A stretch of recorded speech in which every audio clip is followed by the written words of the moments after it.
Have you ever walked away from a conversation and thought, why did I say it like that? Or just, why did I even say that? Maybe for you, it's not even what you said.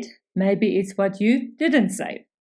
You replay the moment later and think to yourself, oh my goodness, I should not have said that. I should have been clearer. I should have softened it more. Now they're probably not even going to get the point. Why do I find these conversations so hard? But here's the thing. Some of the smartest leaders I know make communication mistakes all the time. And I did as well. And you know what? Sometimes I still do. Not because we're not capable leaders, not because we're not wise, and not because we're not called. We know we are. But because communication gets complicated the moment emotion gets involved. And if you're a Christian woman in leadership, there's often an extra layer. You want to be clear and not harsh. You want to be honest, but still gracious. And you want to actually address the issue, but you don't want to damage the relationship that you've already built with that person. So in today's episode, I want to walk you through 5 communication mistakes that even smart leaders make and how to start fixing them so that you can lead difficult moments with more clarity, composure, and ultimately with confidence. Let's do it. Do you wish that you could lead your team in a way that honors and glorifies God?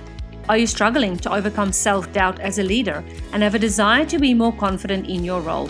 Welcome to the Woman of Faith in Leadership podcast.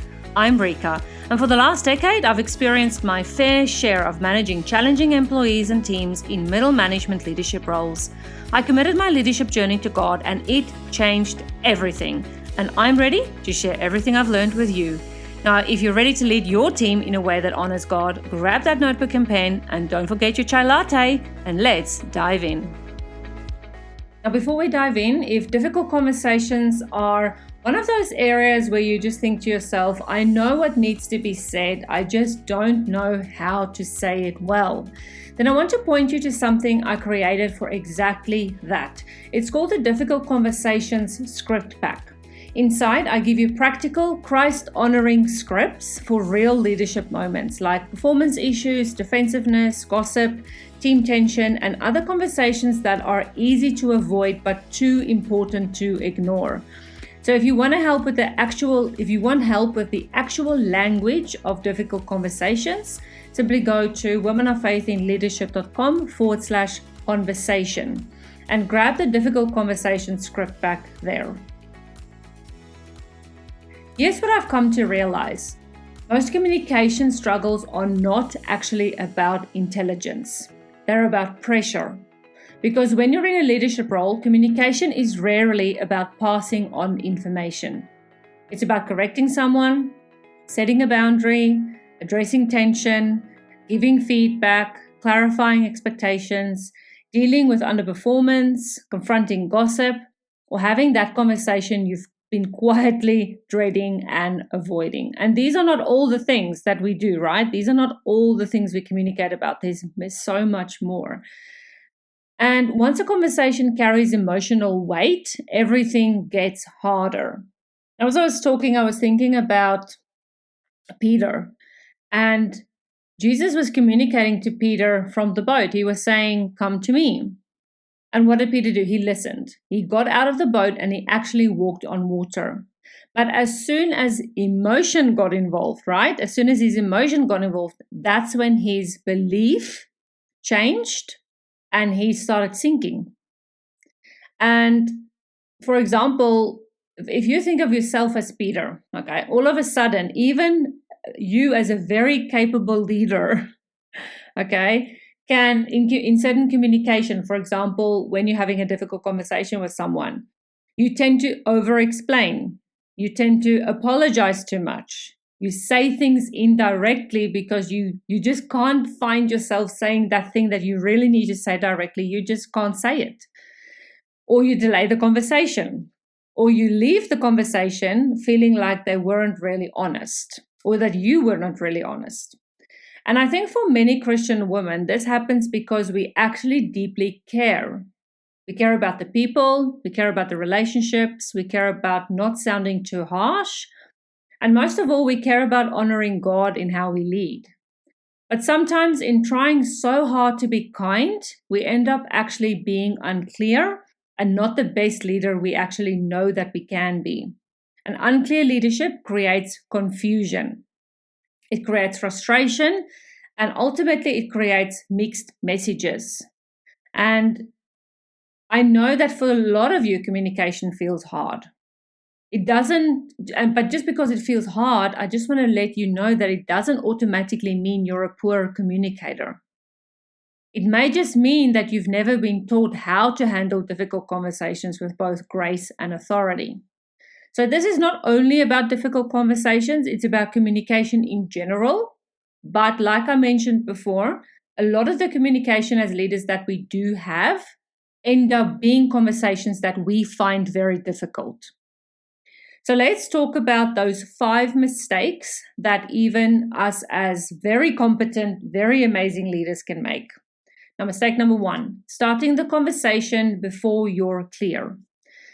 This is really, really a common one. You know something feels off, you know something needs to be addressed, you know a conversation needs to happen, but you haven't actually stopped to get clear on, number 1, what is the issue? Number 2, why does it matter? Number 3, what needs to change? And number 4, what outcome are you aiming for? So then, because you don't have those 4 things in place, the conversation actually becomes fuzzy. You circle around the same issue, you hint around the issue, you overtalk, you get over emotional, you touch the edge of the issue, but you don't actually really address the issue itself. You're not direct enough. And then later you feel frustrated because nothing has changed.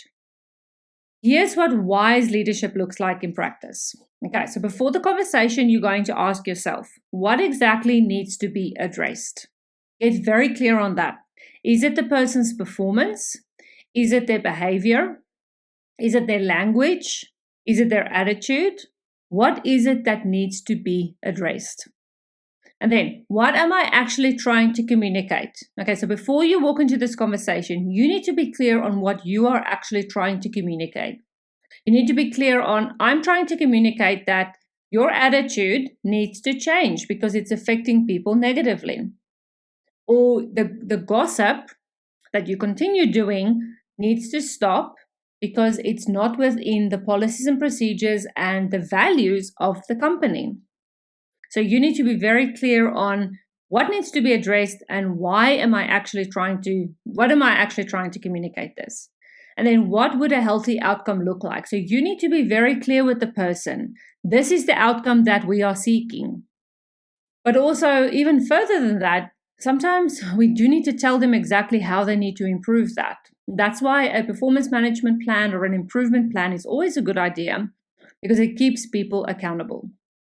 Because clarity before the conversation gives you confidence during the conversation. So if you have clarity, so this is all very important because if you do not have clarity, you will not have confidence during that conversation. Okay, let's go to mistake number 2, softening the message so much that the point gets lost. Okay, so I have had some coaching calls with people who are in high leadership roles. Well, whether you're in middle management or high up, it really does not matter to me. What matters to me is that as a leader, you need to be clear. Okay, so that was number 1. But number 2 is then not softening the message so much that the person walks out of the conversation feeling confused about why they were actually there. So these conversations that I've had with previous leaders were the fact that they just can't get to the point, or they soften it too much. They talk way too much, and ultimately everybody's confused because you did not say directly to that person, I want you to stop gossiping, or I need your behavior to change, or you need to perform better. And yes, you can say it in a less harsh way than what it sounds. Well, when I just said it, it sounds very harsh to me. But the thing is, you do need to be direct. How are people going to know what needs to change if you are not going to tell them directly? So let's give some examples of what softening the message looks like. It sounds like, I just wanted to quickly mention something. I might be wrong, but only if you think that this is okay, or I don't want to be a bother, but. Okay, so I don't know if a lot of you start your conversations like that, but you are softening the message. Okay, I'm being clear and direct with you. I want to be clear with you as well. I know we soften the message because we want to be kind, we don't want to be rude, we don't want to stir the pot, right? We don't want to cook the bear, whatever you want to call it, okay? I understand your heart behind this. I do. I really, really do. Because you're trying to be gentle, you're trying to be respectful, you're trying to avoid sounding harsh. But sometimes we soften the message so much that the person walks away not really knowing what you meant. Okay? And then you are going to think, why has nothing changed? Well, it's because we didn't actually say it clearly. We softened it too much. So I want to be clear with you when I say that clarity is not cruelty. You can be warm and direct, you can be gracious and clear, and you can be kind and still say the actual thing that needs to be said, because that is what mature leadership looks like. That's what confident leadership looks like as well. So let's go to mistake number 3, over-explaining because you're nervous. Okay, this is one that's happened to me before. I know it happens to you too. Okay, good on you. Number 1, you've taken the step to actually have the difficult conversation, but now you need to get over your nervousness. All right. I had many conversations where I had to let people go, and believe me, every single time before the time I felt nervous. But what changed for me was being very clear about what I needed to say, which is where preparation comes in. You have to prepare very, very well, because then you are going to avoid the over-explaining and you're going to avoid the nervousness. Well, to an extent, because I still felt nervous before conversations. However, I felt confident because I'd actually prepared well. So over-explaining often happens when you don't fully trust your own authority as well. Okay, you have self-doubt, you don't believe you can do it, and therefore you start over-explaining. But instead of giving a clear leadership message, you actually keep on justifying it. You explain the backstory, you explain your feelings, and then you explain why you're bringing it up, and then you explain how hard this conversation is for you. And by the end, the conversation has become more about you and your discomfort than the actual issue. All right, so I know I'm being clear and I'm being very direct with you guys as well, but I want to also say this in a gentle manner, that over-explaining usually comes from insecurity. It's often a sign that you're trying to make the other person feel okay with what you need to say before you've even said it. But leadership requires you to trust that clear, calm communication is enough. And sometimes the most powerful thing you can say is very simple. These are the expectations moving forward. This behavior is not acceptable. This needs to change. Here's how we'll move forward from here. You do not need 20 extra sentences to justify every leadership decision you've made. After all, you are their line manager, and it's your responsibility to keep them accountable. And just this past week, I attended a basic labor relations course, just to understand the labor relations in South Africa. So one thing I've not shared on the podcast, I think I shared it at the beginning of the year, was that my family and I have moved to South Africa. This is my home country. This is where I was born, and we've moved back here to be with our family. And so I wanted to be sure that I understand the labor relations in South Africa. The more I can expand my knowledge on labor relations, the better advice I can give on the show. And the one thing that they said on the training was that it's ultimately the line manager's role to make sure that the employee is kept in line. And it sounds silly, but it is what it is. We need to make sure that everybody who we line manage actually follows the policies and procedures of the organization. Because if, let's say, for example, you do need to let a person go and they take you to the labor court, they want to claim unfair dismissal. the first thing that they're going to do is they're going to check how many conversations was held with that person before the time. How many times was there any written communication to this person? What was the onboarding like? So that's why we cannot continue softening the blow to these people.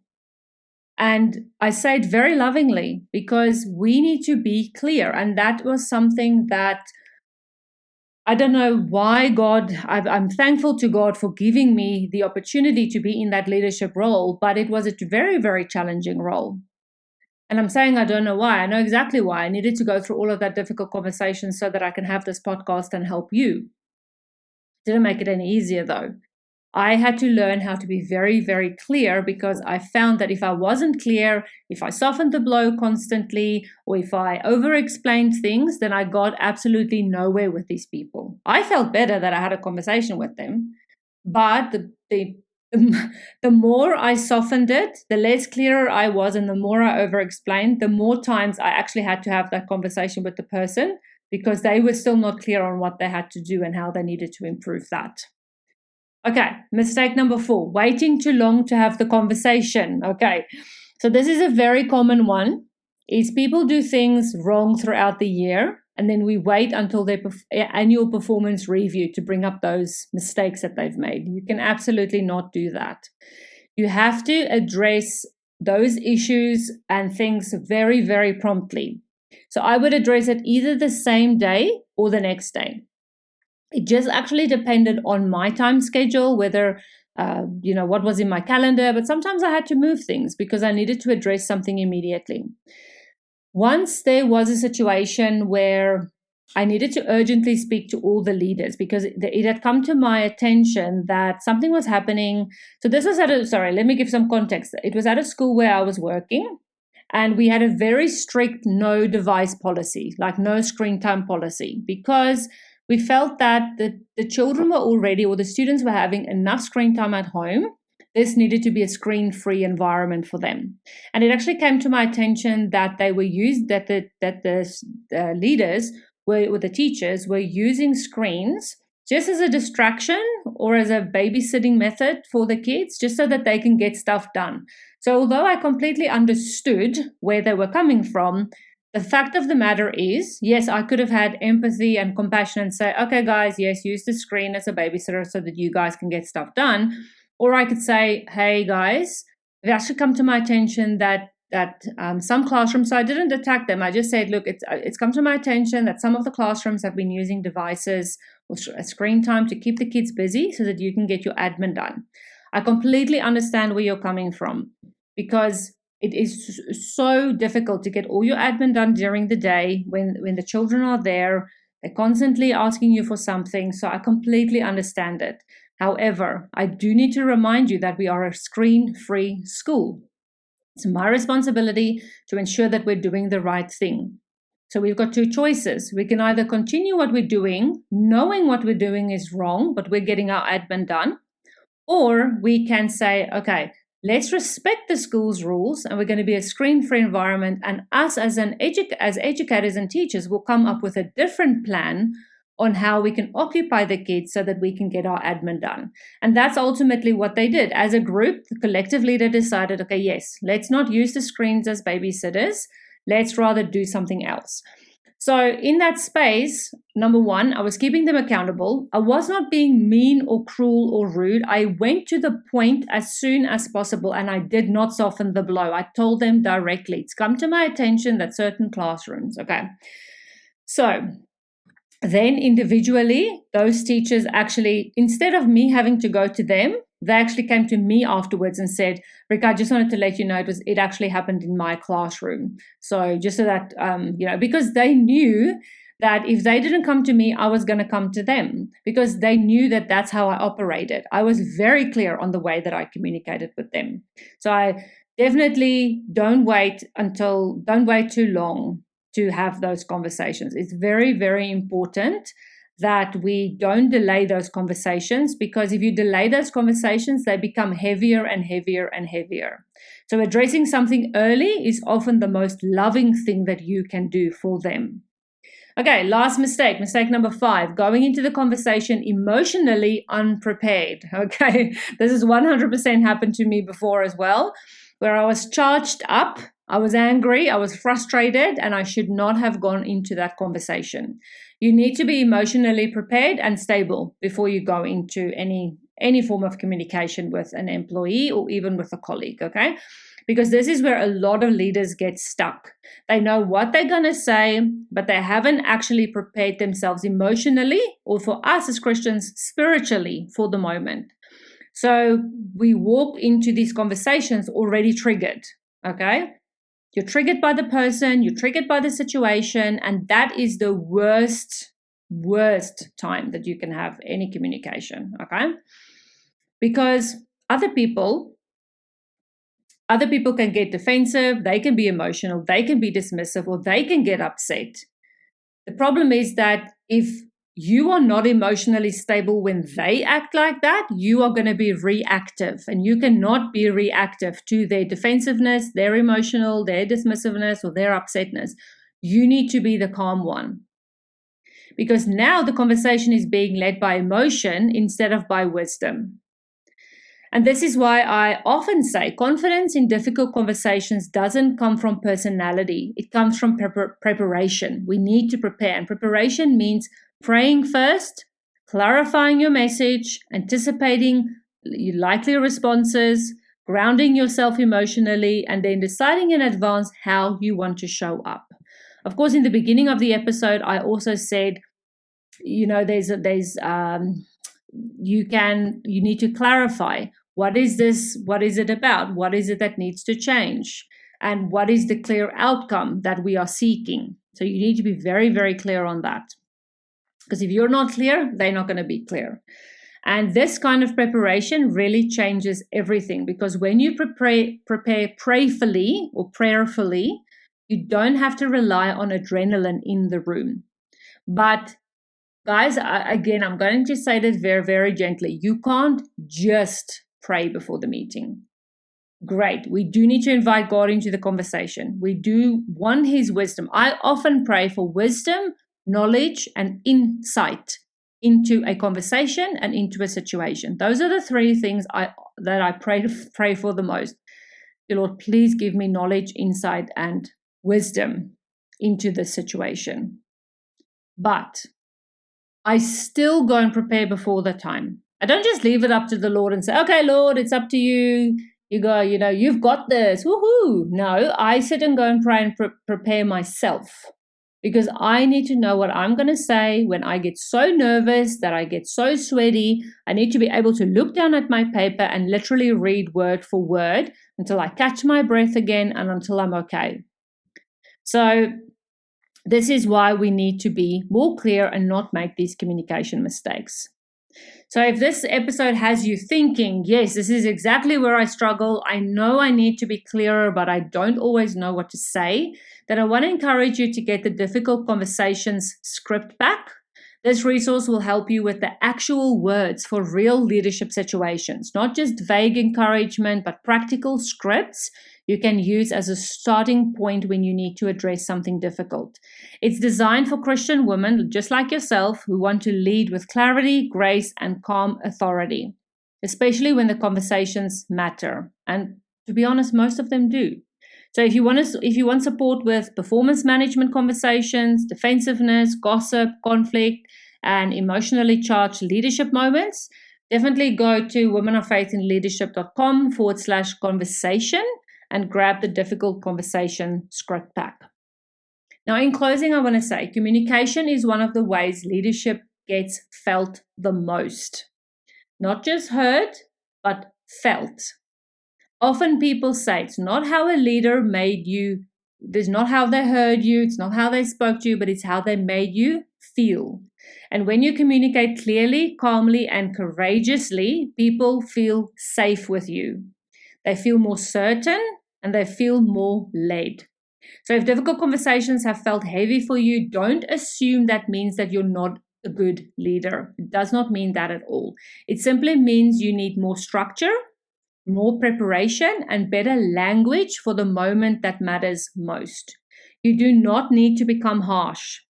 You do not need to become louder, and you definitely do not need to become someone else. You simply need to learn how to lead these moments well. And you can. You can lead them with grace, with clarity, with conviction, and with Christ at the center of that conversation. The person might not know it, but you will know that you've invited Christ into that meeting. And you will feel just as safe with Christ as what you have felt, as what your employer or your employee and the other person feel safe with you, because you are clear. So I look forward to chatting with you again in the next episode, and I hope this episode has been helpful. I can't wait to share more about God and about leadership and about just becoming confident in having those difficult conversations with you. Speak next week. Bye. Hey, I hope you enjoyed today's episode. If so, would you take 30 seconds and leave me a 5-star written review on Apple Podcasts? It would mean so much to me to read your feedback. Also, it would really bless me big if you shared this episode with a fellow leader who might benefit from hearing today's message. And remember, put on the armor of God daily and walk by faith and not by sight. I'll meet you back on Monday for another episode.